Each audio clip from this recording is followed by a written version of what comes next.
I'm Simon Dewsbury, PGA staff professional here at Belmont Country Club. Today we're going to be talking about specialty shots.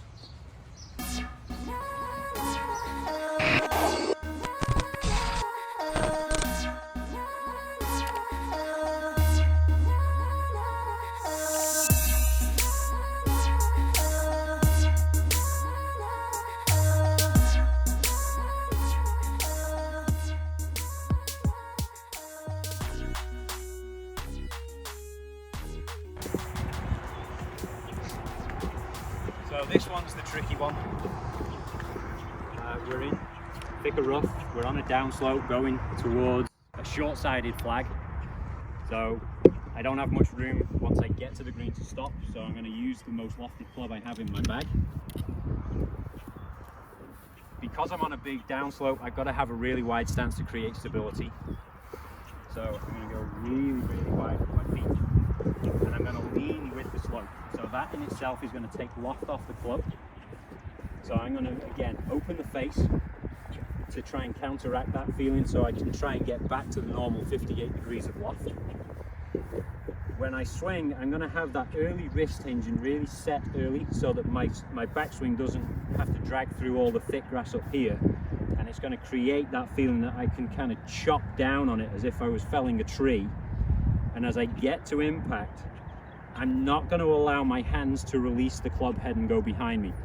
I'm really going to drive my hands down the slope and hold the face off as I come through. So it really is a pronounced move away from the ball, a pronounced down and through movement, holding the face there.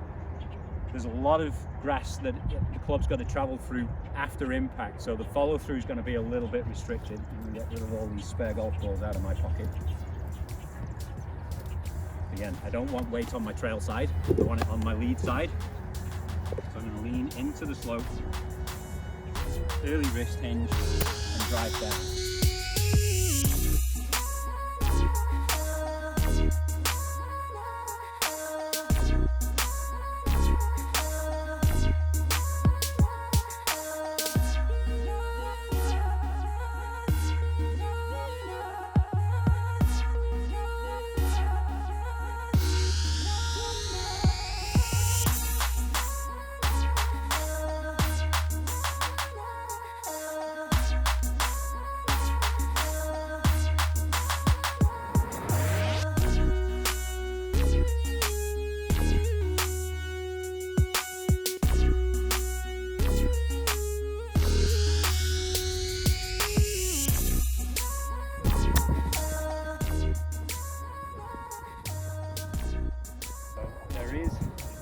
Probably going to be a little bit of grass in between the club face and the ball, so it's going to come out a little lower, a little hotter. So we're not going to have as much control. All we're really trying to do with this shot is get ourselves out of as much trouble as we can, get ourselves hopefully onto the green and close to the flag, but accept that we may not be able to control the ball for it to stay there. Like that.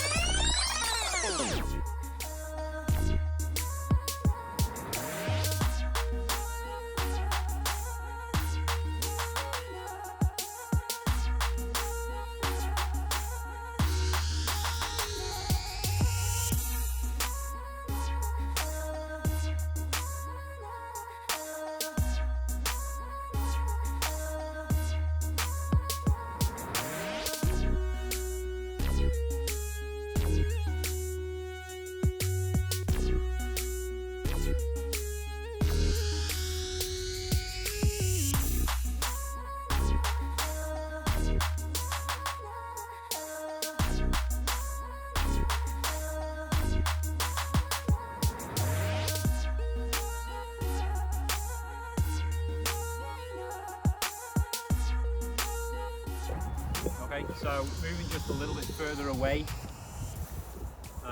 Again, the same flag positions, same landing zone, but now I'm on a little bit of an upslope. If I continue with that lob wedge, when I get set, that club face is probably going to be closer to 70-75 degrees of loft. So it's going to throw the ball up into the air a lot, but it's going to require a huge swing on my part to try and get it to go where I want it to. Whereas if I take the less lofted option, either the 54, maybe even the 50-degree wedge for this shot, I can play very similar to my standard pitch shot now.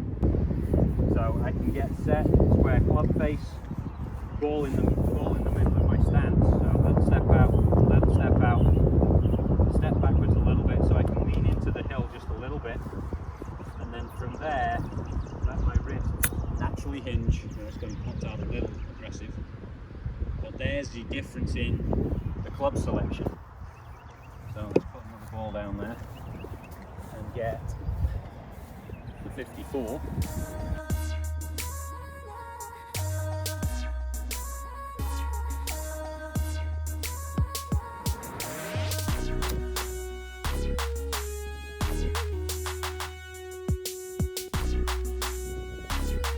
So I'm controlling the shot not by messing around a huge amount with the swing, but just by changing the club selection and the loft angle, which is dictating how far the ball is going to travel now.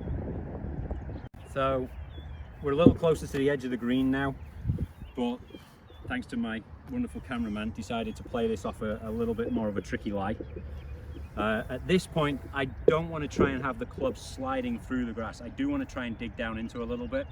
So this time I would square the face so that the leading edge, I may even close the face just a touch, so that leading edge gets closer to the ground and it's going to push down into the grass a little bit.